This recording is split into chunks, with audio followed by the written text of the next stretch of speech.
இந்த ஆனந்தாஸ் இனிப்பகம் திறந்திருக்கிறதுல எனக்கு அளவுலாம் சந்தோஷம். காரணம் 1998 இந்த ஆனந்தாஸ் முதல்ல நான் பிறந்த ஊரில் கோயம்புத்தூரில் தான் அவங்க துவக்கியிருக்காங்க. அதனால் இவங்களுக்கு இங்கே வந்து திறப்புலா பண்ணுறதுல எனக்கு அளவுலாம் சந்தோஷம். இவங்க பூர்வீகமெல்லாம் திருநெல்வேலி பக்கம், தாத்தா பாட்டி எல்லாம் அங்கே தான் முதலே ஹோட்டல் நடத்தியிருக்காங்க. அவங்களுடைய வாரிசுகள் இப்போது மாமா பையன், அத்தை பையன், பெரியம்மா மகன், சித்தப்பா மகன் எல்லாமே ஒன்றா சேர்ந்து தமிழ்நாடு பூரா இந்த மாதிரி ஹோட்டல் நிறையா உருவாக்கியிருக்காங்க.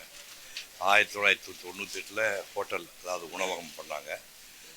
2017 கிட்டத்தட்ட 20 வருஷம் கழித்து இந்த ஸ்வீட் அண்ட் ஸ்நாக் கடை 2017 கிட்டத்தட்ட 20 வருஷம் கழித்து தொடங்குறாங்க. இன்றைக்கி தமிழ்நாடு பூரா கிட்டத்தட்ட இன்றைக்கி இதை சேர்த்து 31வது ஸ்வீட் அண்ட் ஸ்நாக் கடை, 31வது கடை. உணவகம்ங்கிற சொல்லி ஹோட்டல் வந்து 12 நடத்துகிறாங்க. இதில் சாதாரண விஷயம் இல்லை. அதாவது தொழிலில் அக்கறையும் நேர்மையும், இந்த ப்ராடக்டில் வந்து ஜெனுவினாகவும் தரமான பொருளாக இருக்குன்னா நம்ம வந்து சாப்பிட்ற விஷயம், ஏதாவது பாய்சன் ஆச்சுன்னா செகண்ட் ஆகி போகும். தரமான பொருளை உற்பத்தி பண்ணி இந்த அளவுக்கு பண்ண வளர்ச்சி வருதுன்னா அவ்வளோ தமிழ்நாட்டு மக்கள் அவங்களுக்கு அவ்வளோ சப்போர்ட் பண்ணுறாங்கன்னு அர்த்தம். இன்றைக்கி வந்து ஹோட்டலுக்கு இல்லாமல் மனசு வாழ முடியாது. இப்போ நான் சமீபத்தில் லண்டன் போயிருந்தேன். கிச்சனே கிடையாது. லண்டன் ஒரு வீடுகளில் கிச்சனே கிடையாது. நான் ஆண் பெண் எல்லாருமே வேலைக்கு போகிறாங்க. காலையில் 5 மணிக்கு போனால் கூட பேக்கரியில் உட்காந்து சாப்பிட்ருக்கானே தவிர வீட்டில் வந்து அடுப்பு யாரும் பற்ற வைக்கிறது இல்லை. நான் வந்து சூலூர் பக்கத்தில், சூலூர் பூர்வீகம் எனக்கு. அங்கே படிக்கும்போது காலையில் பழைய சாப்பிடுவேன். மத்தியானம் சின்ன கேரியரில் எங்கள் அம்மா சாப்பாடு கொடுப்பாங்க. அப்போ நைட்டு வழக்கம் போல் பழையது ஏதாவது கொள்ளு, பாசி பயிர், சுண்டல் அந்த மாதிரி சாப்பிடுவோம். மெட்ராஸுக்கு 1958 மெட்ராஸுக்கு வந்தேன். ஒரு 10 வருஷம் இந்த உடம்பை காப்பாற்றுனதே ஹோட்டல்கள் தான். மவுண்ட் ரோடில் கீதா கேப்னு அது இன்னும் இருக்குது. கீதா கேப்பில் 2 வேளை சாப்பாட்டுக்கு 30 ரூபா. கற்பனை பண்ணி பாருங்கள். இப்போ கேட்டோம்னாத்து ஒரு மசாலா தோசை என்ன 100 ரூபாய்ங்கிறானுங்க இன்றைக்கி. அன்றைக்கி வந்து 2 வேளை சாப்பாடு, 2 வேளை பகல் சாப்பாடு, இரவு சாப்பாடு, 2 வேளை சாப்பாடு சேர்த்து 30 ரூபா கொடுத்தீங்கன்னா 2 வேளை சாப்பாடு, அதாவது 50 பைசா ஒரு சாப்பாடு. அப்புறம் பேந்தியன் கேப்பில் டிஃபன், பூபதி கேப்பில் டிஃபன், மத்தியானம் லஞ்சு. இந்த மாதிரி வந்து 3 கோட் 45 ரூபா செலவில் ஒரு மாதம் பூரா ஒரு காலத்தில் நான் சாப்பிட்டேன். இப்போ இங்கே விசாரித்தோம்னா அன்றைக்கி வந்து இட்லி 6 பைசா புரிச்சிங்களா, வடை வந்து 10 பைசா. அப்புறம் வந்து இப்போது பொங்கல் சொல்லிட்டா பொங்கல் 65 ரூபாய்க்கு கேட்டேன்னா பொங்கல் 65 ரூபா, 15 பைசாங்க பொங்கலுங்க.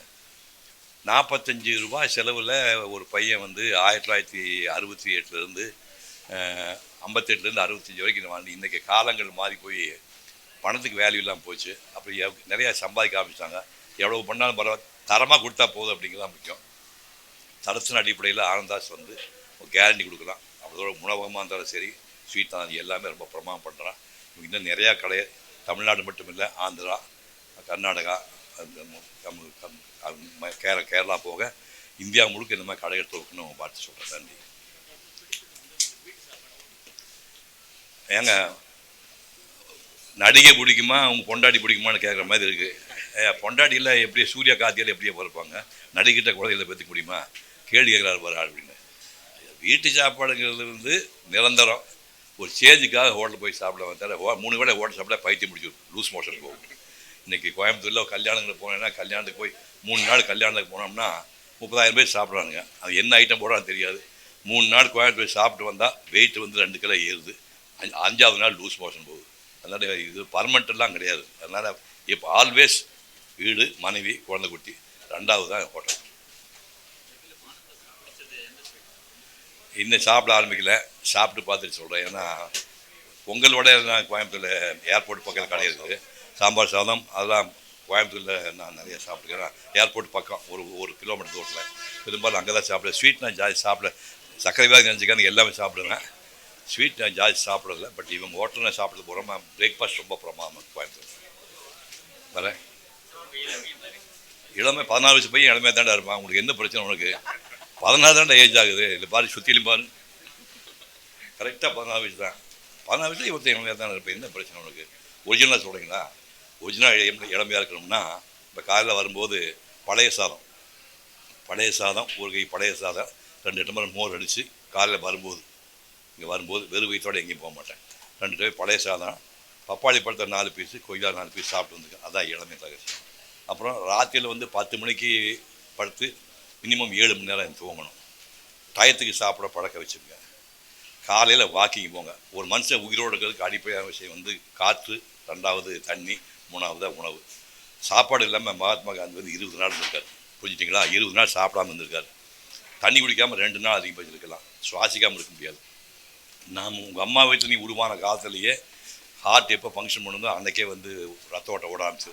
ரத்தம் சுத்தமாக இருக்க வேண்டும் என்றால் ஒன்று பிராணவாயு வேணும், 2வது தண்ணி. Flush your kidney through mouth அப்படிங்கிறான். அதனால் வந்து உடம்புல இருக்கிற ரத்தத்துக்கு இந்த அழுக்கெல்லாம் எடுக்கிறது வந்து தண்ணி ஒன்று, இன்னொன்று காற்று ஒன்று.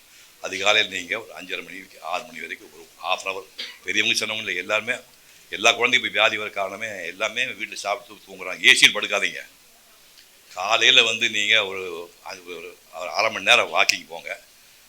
காலையிலேருந்து சாயங்காலத்துக்குள்ளே சின்னவங்க பெரியவங்க எல்லாரும் சொல்ல 2 லிட்டர் தண்ணி குடிங்க. டயத்துக்கு சாப்பிடுங்க. கடுமையாக உழைங்க. இன்னொருத்தர் கம்பேர் பண்ணாதீங்க. உலகத்தில் எல்லாம் பெற்றவன் வந்து உலகம் யாருமே கிடையாது. புரியுது உங்களுக்கு? நடிகர் நாடலாம்னு உலகத்துக்கு நிரூபித்தவர் எம்ஜிஆர். இன்னொரு நடிகர் பிறக்கிறதுக்கு வாய்ப்பு இல்லை. ரொனால்டு ரீகனுக்கு முன்னாடி வந்து நாட்டை ஆண்டவர் எம்ஜிஆர்.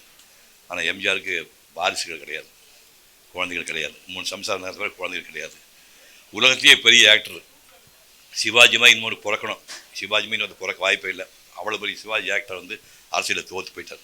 புரியுது உங்களுக்கு? இதில் என்ன சொல்ல வரேன்னா, எல்லாம் பெற்றவன் வந்து எவனும் இல்லை. நீங்கள் உழைச்சிட்டே இருங்க. கடவுள் என்ன கொடுக்குறாலும் வச்சு சந்தோஷப்படுங்க. இன்னொருத்தர் கம்பேரே பண்ணாதீங்க. அவ்வளோதான். அரசியல் பேசுகிறாரு. நான் காமராஜ் காலத்துலேயே நான் முதலமைச்சர் வரலான்னு நினச்சேன். அந்த சான்ஸ் மிஸ் ஆகி போச்சு.